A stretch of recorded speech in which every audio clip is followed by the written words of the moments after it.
and welcome. Today we're going to be talking about Foucault's pendulum.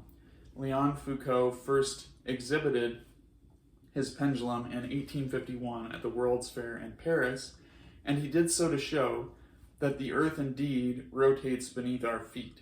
And so we know with linear momentum, objects that travel in a straight line at a velocity tend to travel in that straight line with that velocity unless acted upon by an outside force. In other words, momentum won't change unless there is a force applied.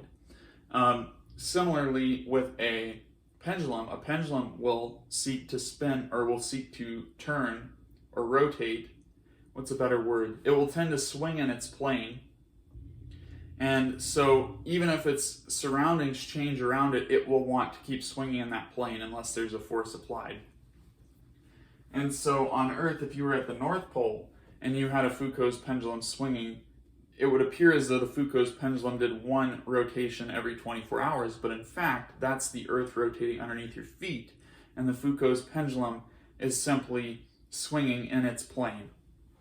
And so because we're doing this experiment at 43 degrees north, we have to take the component of the angular momentum, of the angular velocity, and we end up calculating a period at 43 degrees north for a Foucault's pendulum of about 35.2 hours, and that is an angular velocity of about 10.23 degrees per hour. All right, so that's it for now. Now we're going to go to a demonstration of filming a Foucault's pendulum.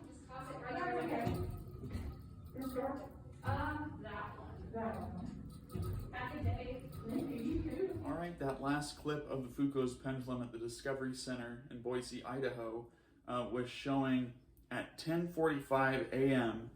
the Foucault's pendulum knocked down the 6th tile. We have approximated in several different methods and averaged that each tile is approximately 3 degrees. So each tile is worth about 3 degrees. We're now going to go back to a video of the last time we filmed the tile getting knocked down.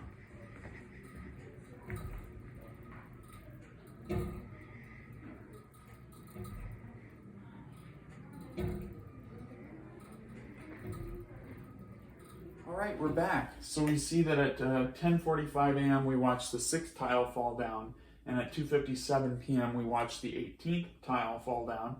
The difference in time there is 4.2 hours. So to find the theta, the rotation that we would have expected of the Foucault's pendulum from our calculation, we go ahead and we take our omega prime, which is 10.23 degrees per hour, and multiply it by delta t, or 4.2 hours. So our theta prime calculated is about 42.97 degrees. Whereas our experimental we found by taking, we saw 12 tiles fall down in 4.2 hours. We estimated 3 degrees per tile, so that's about 36 degrees once we take, 12 tiles, about 36 degrees in 4.2 hours. So our theta prime experimental is about 36 degrees. And so as we can see here, we have an error of about 16.2%.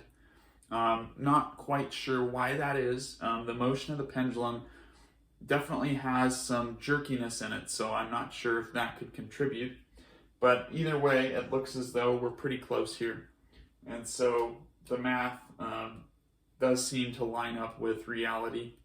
I hope this was enjoyable, and I'll see you next video.